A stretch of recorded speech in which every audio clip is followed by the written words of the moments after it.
Aside from sports, culture and youth, the ministry also embarked on a myriad of other projects during 2009, as the portfolios of women's affairs, gender issues and community development are all administered by Minister Grange.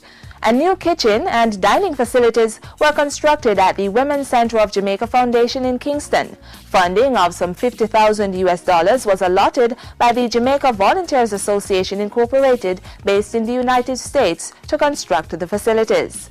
The Social Development Commission, the SDC, expanded its programs and projects last year to reach more communities. SDC's research department completed profiles for some 344 communities across Jamaica. They are being used by government agencies, planners and researchers to facilitate the relevant planning for each locale. 265 early childhood institutions in St. Catherine have been targeted for improvements under a special initiative being spearheaded by that parish's branch of the SDC. Also in St. Catherine, the Social Development Commission opened an office in Portmore to satisfy the growing population in the municipality. Additionally, the SDC embarked on a drive with the Registrar General's Department, RGD, to ensure that children are registered and have birth certificates to attend school. For the Ministry of Youth, Sports and Culture's Year in Review, I am Samantha Allen.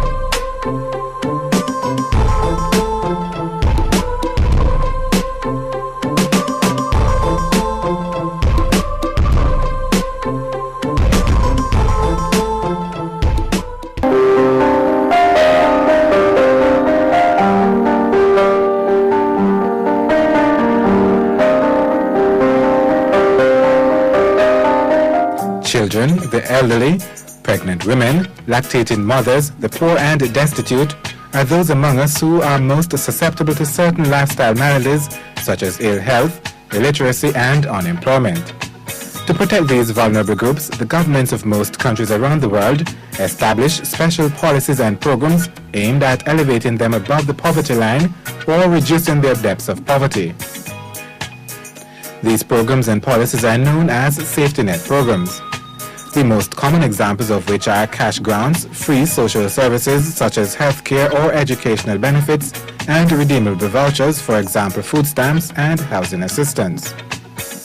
The Program for Advancement Through Health and Education PATH is one such program. It is administered through the Welfare section of the Ministry of Labour and Social Security.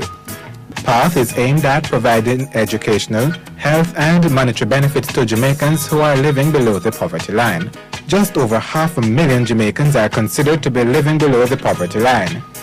However, PATH is targeted at those persons who are deemed to be poorest by its proxy means test.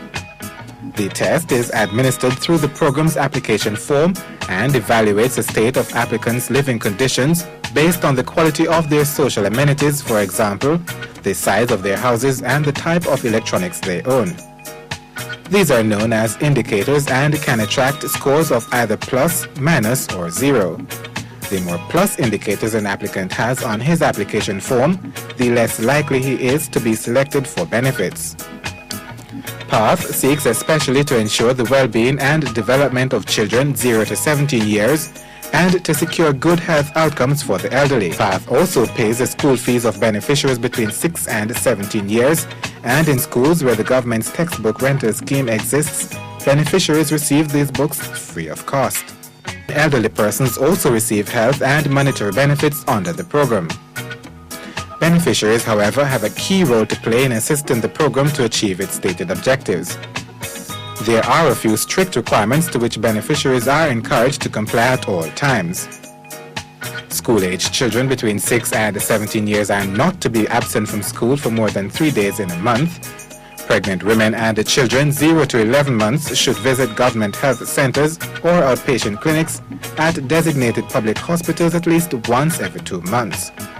The elderly and the children ages 12 months to 71 months should visit the health centers 2 times for the year.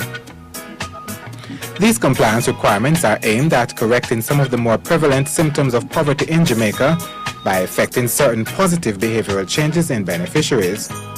2 of the more sought-after changes are instilling the value of continuous education and maintenance of good health in its beneficiaries.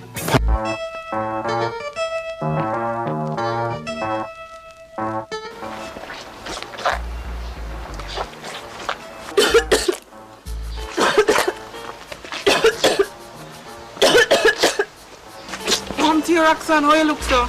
Wait, expect. You know, I'm pregnant. Well, the pregnancy not treat you right. It's not really the pregnancy, you know. But from last night, I have a fever, my throat sore, I just feel awful.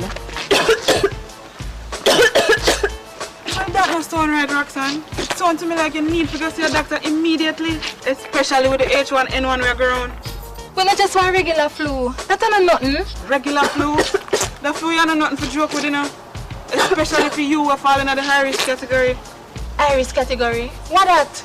Well, the ministry has stressed that pregnant women, persons with chronic illnesses such as asthma, obesity, diabetes, hypertension, and even children under 5 years should go to the doctor as soon as them start feel flu. Why? Because these persons are more at risk for serious illnesses or even death from the flu. Death? I'm going to put on my clothes and go to the doctor right now. You better do that. For more information about influenza A H1N1, call toll-free 1-888-1-LOVE. That's 1-888-663-5683 or contact your parish health department.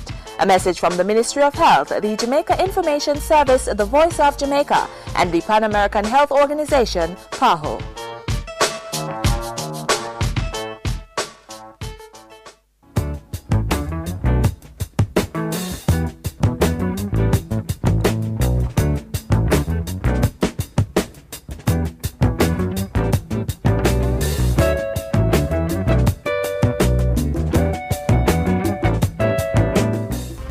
And this is where we'll have to close the pages of this edition of Jamaica Magazine. Join us tomorrow for another exciting program. And remember, this and other programs can be viewed online at www.jis.gov.jm.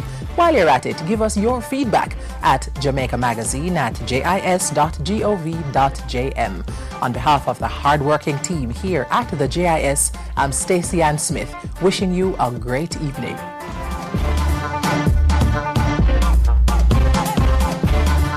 This has been a production of the Jamaica Information Service, the voice of Jamaica.